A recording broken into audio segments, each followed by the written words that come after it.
नमस्कार। आज के इस 5 मिनट वीडियो में हम कॉटन सीड ऑयल केक का आउटलुक देखेंगे।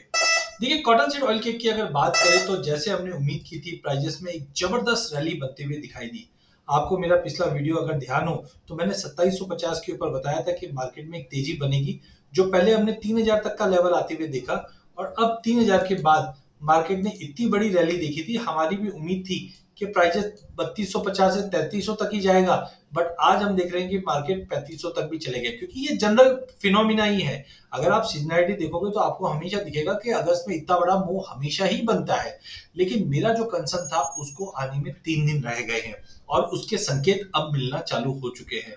तो सबसे पहले अगर हम देखते हैं मार्केट का मूवमेंट क्या हुआ है, तो आप देख सकते हैं कि प्राइजेस के अंदर करीबन मई ऑनवर्ड्स, मई में हमने लगभग 7.5% की तेजी देखी, फिर 4% की तेजी देखी, फिर 1.25% की तेजी देखी, फिर 21% की सबसे बड़ी तेजी।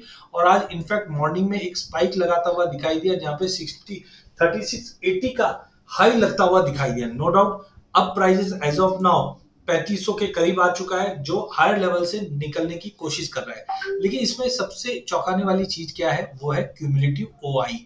क्यूमुलेटिव ओआई क्या होता है? जितने भी फ्यूचर में कॉन्ट्रैक्ट अवेलेबल है, जैसे कि अब हम जानते हैं कि फ्यूचर मार्केट के अंदर अभी सितंबर मंथ एक्टिव है, लेकिन सितंबर के साथ साथ दिसंबर, जनवरी, फरवरी ये मंथ भी एक्टिव है।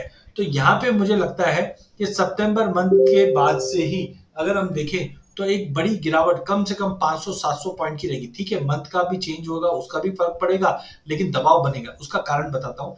यहाँ पे आप ओपन इंटरेस्ट देखिए, करीबन 90,000 के ऊपर था, लेकिन जैसे से तेजी बनी तो लोग इसमें से लॉन्ग पोजीशन निकलते जा रहे हो। अब आप देखो कि करीबन 32,000 कॉन्ट्रैक्ट रह चुके हैं। प्राइजेस में तेजी है वो शॉर्ट कवरिंग के चलते हैं।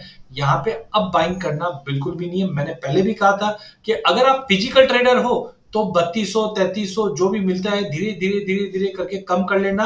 सितंबर की सीजनलिटी खराब आने वाली है, सितंबर में मार्केट टूटने वाला है, सितंबर में मार्केट में नेगेटिवनेस रहेगा, ये चीज बताई थी। हाँ, जो ट्रेडर है उनको बताया था कि 3240 का स्टॉप लॉस रखो, जब तक 3240 का लेवल नहीं ब्रीच होएगा।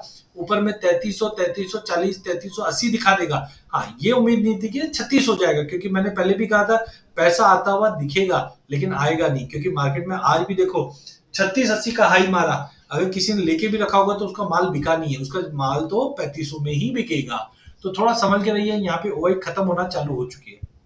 सीजनैलिटी, अब सीजनैलिटी में देखिए कि यहाँ पे हम देखते हैं कि सितंबर 2014 में हमने 20% की बड़ी गिरावट देखी, 15 में 23% की, 16 में 24% की, 17 में 2.5% की, 18 में आधे परसेंट की, 19 में 34% की। 3200 वाला माल सीधा 2100 दिखता है।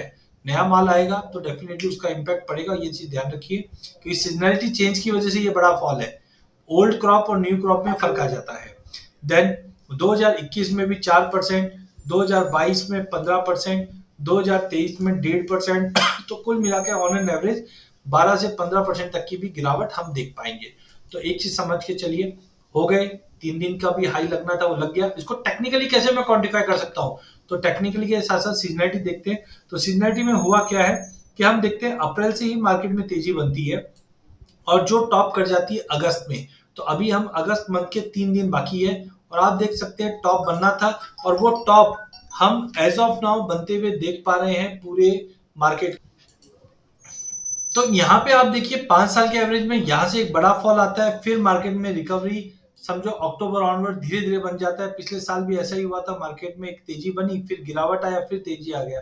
लेकिन अब हम देख रहे हैं कि यहाँ पे एग्जैक्टली अप्रैल मंथ से ही तेजी बनी और टॉप बन चुका है। तो थोड़ा कॉशियस हो जाइए। बार बार में मैं बोल रहा हूँ 3300 से ऊपर मार्केट सस्टेनेबल नहीं है। फिजिकल प्लेयर्स अब अपनी पोजीशन पूरी तरह से निकल जाने का टाइम आ चुका है। गलती से रह जाता है आप 200 रुपए की तेजी के लिए 2000 रुपए 1000-1200 रुपए की गिरावट में जा सकते हो। तो थोड़ा संभल के रहिए। टेक्निकल चार्ट्स की बात करें, जो मैंने पहले भी कहा था कि प्राइजेस के अंदर हमने जब तेजी बताई थी तब जून महीना चल रहा था और हमने बताया था कि ये देखिए यहाँ पे ये लेवल पे कंसोलिडेशन चल रहा था। तो मैंने बताया था कि 2750 के ऊपर निकलता है तो मार्केट पहले 2900 का लेवल, 2900 के ऊपर 3050 का लेवल और फिर 3200 तक, और 3200 से मैं कंटिन्यू कह रहा हूँ पोजीशन कम रखिए क्योंकि फ्लक्चुएशन ज्यादा है। और यहाँ पे हमने देखा था कि प्राइजेस कहीं ना कहीं 3300 के आसपास जाके एक रेजिस्टेंस लेना चालू कर दिया था, लेकिन अब 2 दिन के अंदर अंदर हमने हाई मारा और ऊपर में 3680 का हाई लगा चुका है। आज ही ये कैंडल रिवर्सल दिखा रही है। आरएसआई आप देखिए ओवरबॉट में पहुंच चुकी है। आरएसआई कब से ओवरबॉट में है? 19 तारीख से है। लेकिन आप ये देखिए पूरे 2024 में अभी तक ये रेंज के ऊपर मार्केट ज्यादा टिकता नहीं है। तो यहाँ पे हम देखते हैं आरएसआई ओवरबॉट में। हमने पहले भी कहा था कि मार्केट में बड़ा मूवमेंट आ सकता है, उसका कारण था ये चॉपीनेस इंडेक्स। तो चॉपीनेस इंडेक्स जब भी नीचे की तरफ आता है बड़ा मूवमेंट आता है। यहाँ पे भी आप देखिए चॉपीनेस इंडेक्स ये नीचे आना चालू हुआ और मार्केट में एक बड़ा जंप आया। जैसे ही चॉपीनेस इंडेक्स ऊपर की तरफ आता है तो हम देखते हैं मार्केट एक सीमित दायरे में ट्रेड करता है। तो कुल मिला के मार्केट में एक बड़ा टॉप बन चुका है। एज ऑफ नाउ कॉशियस रहिए। यहाँ से फिजिकल से पोजीशन धीरे धीरे कम कर लीजिए। टेक्निकल चार्ट पे हम दूसरा लेते हैं। वीकली चार्ट के ऊपर हार्मोनिक पैटर्न बना है। हार्मोनिक पैटर्न आप अच्छे से, मेरे से अच्छा आप जानते हो, जब 2280 का भाव था, जब 2280 यहाँ पे, जब ये 2280 का भाव था कॉटन सीड ऑयल के, तब भी हमने बताया था कि ये देखिए हार्मोनिक पैटर्न बना और मार्केट में रैली आएगी, और ऐसा ही कुछ रैली हमने आते हुए देखा था। अब ये रिवर्सल हार्मोनिक बन चुका है। पॉइंट नंबर डी, नई तेजी के लिए 3680 का लेवल टूटना जरूरी है। वो आप मेरे से अच्छे जानते हैं कि आज तक ये भाव दिखे नहीं है।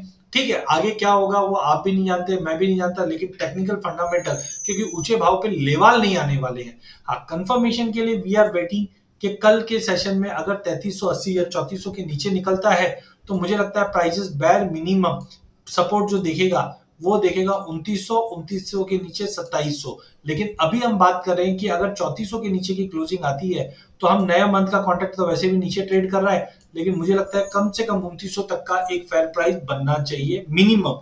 2900 के नीचे भी जा सकता है, लेकिन टाइमिंग खाली मेरी सलाह एक ही है, फिजिकल ट्रेडर्स हो निकलना चालू करो। एटलीस्ट कमोडिटी एक्सचेंज पे अवेलेबल है, हेज कर लो। ये लेवल से सस्टेनेबल मुझे कॉटन सीड ऑयल की नहीं दिखाई देता है। ट्रेड पॉइंट ऑफ व्यू से ठीक है, आज तेजी लग रही है, आप एक स्टॉप लॉस लगाइए, बाय कर लीजिए, 50-100 रुपया बढ़ा निकल जाइए। लेकिन सबसे बड़ा कंसर्न है जो फिजिकल ट्रेडर्स है उनके लिए बहुत ही अच्छा मौका है। यहाँ पे मुझे लगता है पोजीशन कम कर लेनी चाहिए। बाकी आपके जो भी वित्तीय सलाहकार है उनसे जरूर आप डिस्कस कीजिए, मेरे ये फंडामेंटल टेक्निकल बताइए और फिर डिसीजन लीजिए। कोई भी डिसीजन लेने से पहले, क्योंकि जब हम फाइनेंशियल मार्केट में काम करते हैं तो आपको आपके जो भी सलाहकार है उससे बात करके ही आपको ये पोजीशंस बनानी चाहिए। तो इसी के साथ मेरा सेशन एंड करता हूँ। बहुत बहुत धन्यवाद। चैनल को जरूर सब्सक्राइब कीजिए। इस चैनल पर हम आप तक इक्विटी, कमोडिटी, करेंसी के अपडेट लाते रहेंगे। वीडियो पसंद आने पे इसे लाइक और शेयर जरूर कीजिए।